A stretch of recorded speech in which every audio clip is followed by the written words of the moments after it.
السلام عليكم بنات، كيف نتوما؟ لاباس عليكم؟ كنتمنى تكونوا في احسن الاحوال ان شاء الله. مرحبا بكم فيديو جديد ووصفه جديده. اليوم ان شاء الله نشارك معكم حلوه الوزاتاي سهله واقتصاديه بدون زبده، كتوجد في واحد الوقت اللي هو قياسي، وكذلك كتجي هشيشه وكتذوب في الفم. اذا كنتوا اول مره كتشاهدوا القناه ديالي ما تنساوش تنضموا ليها بالضغط على زر الاشتراك وتفعلوا الجرس باش يوصلكم كل جديد. خليكم مع المكونات وطريقه التحضير. بالنسبه للمكونات البنات غادي نحتاج جوج ديال البيضات، غنضيف عليهم كأس الى ربع ديال السكر، وغادي نسم هنايا بقشور الحامض. تقدروا ايضا تنسموها بالفاني اذا بغيتوا. صافي غادي نخلط هاد المكونات مزيان مع بعضياتهم حتى كينسجموا وكيذوب لي السكر. صافي من بعد ما كيولي الخليط ديالي على هذا الشكل هذا، غادي نضيف نصف كأس ديال الزيت، وصافي غادي نعاود نخلطو مزيان مع المكونات حتى كينسجم معاهم.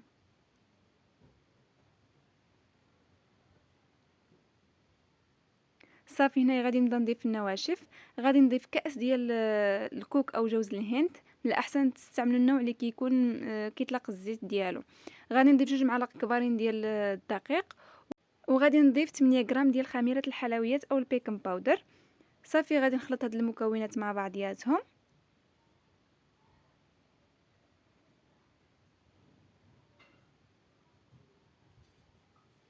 وصافي غادي نبدا نجمع العجينه ديالي بالسميده.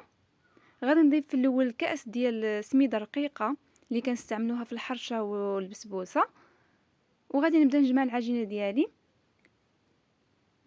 بالنسبه للسميده كنبدا نضيفوها بالتدريج حتى كنحصلوا على القوام العجينه اللي بغينا. هنا العجينه ديالي كانت باقا خفيفه بزاف، لذلك غادي نضيف الكأس الثاني، ولكن ما غاديش نضيفو دفعه واحده، غادي نضيفو شويه بشويه.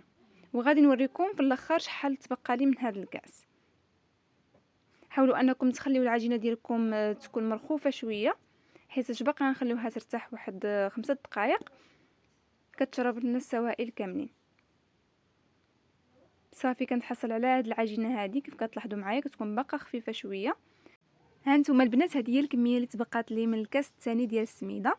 صافي غادي نغطي الخليط ديالي وغادي نخليه 5 دقائق حتى يتشرب لي السوائل، وغادي نرجع باش نشكلو معكم.